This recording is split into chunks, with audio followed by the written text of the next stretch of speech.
Hello friends, joyful living tips by Sunita Ahuja में आप सभी का स्वागत है। कैसे हैं आप सब? आशा करती हूँ नए साल में बहुत अच्छे से चल रहे होंगे, जी रहे होंगे, खुश रह रहे होंगे। तो जैसा कि मैंने पिछले एपिसोड में कहा था, इस बार हम बात करेंगे रिलेशनशिप्स के बारे में कि कैसे हम एक दूसरे के साथ खुश रह सकते हैं।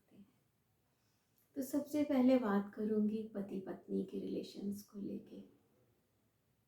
पति पत्नी दोनों जब शादी के बाद एक दूसरे को तू और मैं छोड़ के हम करने लग जाते हैं, इसमें बिलीव करते हैं कि ये हमारा है, तो सुख से रहने लगते हैं। उनको कोई प्रॉब्लम नहीं होती।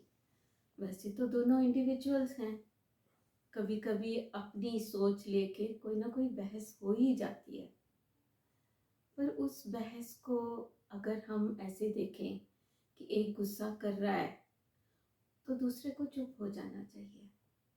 जब गुस्सा शांत हो तो अपनी बात को शांति से रखना चाहिए।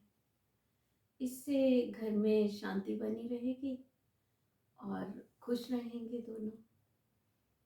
तो फ्रेंड्स, एक बात और कहूँगी कि आप एक दूसरे को पूरी तरह से रिस्पेक्ट दें, एक दूसरे को आप कहें, उससे जीवन में बहुत सुख मिलेगा आपको।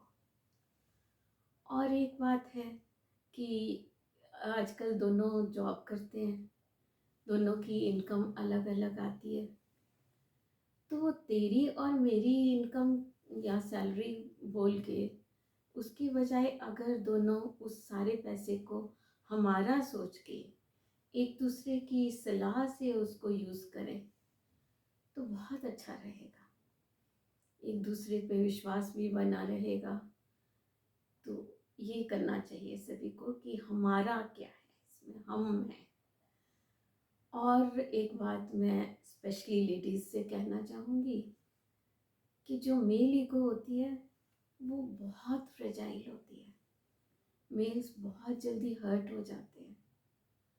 अगर हम उनकी ईगो को पैम्पर करें, उन्हें अलग से रिस्पेक्ट दें, और आसान तरीका है उनके नाम के आगे जी लगा दें, तो बहुत खुश हो जाएंगे और हमें ज़्यादा प्यार देंगे।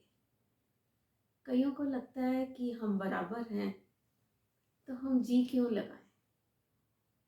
बिल्कुल ठीक है, हम बराबर हैं, पर क्योंकि हम ज़्यादा टफ हैं उनसे, तो अगर हम जी लगा देंगे तो उनको बड़ी खुशी मिलेगी और हमें भी ज़्यादा प्यार मिलेगा और हम अपनी बात ज़्यादा अच्छे से मनवा सकेंगे। अब हम बात करेंगे उन कपल्स की जो शादी से पहले प्यार करते थे और कुछ देर कोर्टशिप में रहे। होता क्या है कि कोर्टशिप में दोनों बहुत अपने बेस्ट बिहेवियर पे होते हैं, बहुत अच्छी तरह से मिलते हैं क्योंकि थोड़ी देर के लिए मिलना होता है। और वही शादी के बाद जब इकट्ठे रहते हैं तो नोबडी इज़ परफेक्ट। एक दूसरे की आदतें सामने आती हैं और सब बातें नहीं पसंद आती, तो झगड़े शुरू हो जाते हैं। पर जो जैसा है उसको वैसे ही एक्सेप्ट करना चाहिए, क्योंकि परफेक्ट तो आप भी नहीं हैं। उसको एक्सेप्ट करें, उसकी खामियों को एक्सेप्ट करें, उसको इग्नोर कर दें जो भी खामियां हैं, और अच्छे तरीके से साथ में रहें। फिर आप देखेंगे कि प्यार बढ़ता जाएगा। और कई बार ऐसा भी होता है कि हम एक दूसरे की आदतें बदलने की कोशिश करते हैं, वो गलत है। उनको वैसे ही रहने दीजिए। हाँ, अगर किसी को लगे कि ये मेरी आदत गलत है और वो सुधारे तो वो एक बोनस है। तो एक बात और बोलूँगी कि सॉरी कहना सीखना चाहिए हमें। अगर हम एक दूसरे को अपनी गलती के लिए सॉरी बोल दें तो अच्छी फीलिंग आती है, दिल से बोझ भी उतर जाता है। पर हाँ, कई बार हमारे को पता भी होता है कि हम सही हैं, पर दूसरा इतने गुस्से में होता है कि अगर हम सॉरी बोल दें तो उस समय बात टल जाती है और अच्छा रहता है, घर में शांति बनी रहती है। बाद में प्यार से आप अपनी बात समझा सकते हैं उनको। और हमारे को माफ़ करना भी सीखना पड़ेगा। हमें माफ़ करना चाहिए, अपने आप को भी माफ़ करना चाहिए, क्योंकि हमारा अल्टीमेट पर्पस क्या है? Happiness, Joy. तो उसके लिए हमारे को थोड़ा झुकना भी पड़ेगा, माफ़ी भी मांगनी पड़ेगी, सॉरी भी कहना होगा, माफ़ करना भी पड़ेगा। तो ये सब हमारे को करना चाहिए। इससे हमारी ज़िंदगी हमेशा खुशहाल रहेगी। तो फ्रेंड्स, अब हम बात करते हैं सास और बहू के रिलेशंस की। मैंने कहीं पढ़ा था रीबर्थ में, क्योंकि मैं विश्वास रखती हूँ इसलिए मैंने उस पर विश्वास किया, कि पिछले जन्म में जो हमारे रिलेशंस होते हैं वो अगले जन्म में दूसरे रूप में आते हैं। तो अगर पिछले जन्म में किसी के साथ हमारे खराब रिलेशंस होते हैं तो अगले जन्म में सास बहू के रूप में आते हैं, और ये हमारे कर्मों का ही फल होता है। पर हम अगर इसको इस जन्म में सुधारें, अपनी तरफ से अच्छा करें, एक दूसरे का ख्याल रखें, तो अगला जन्म खराब नहीं होगा।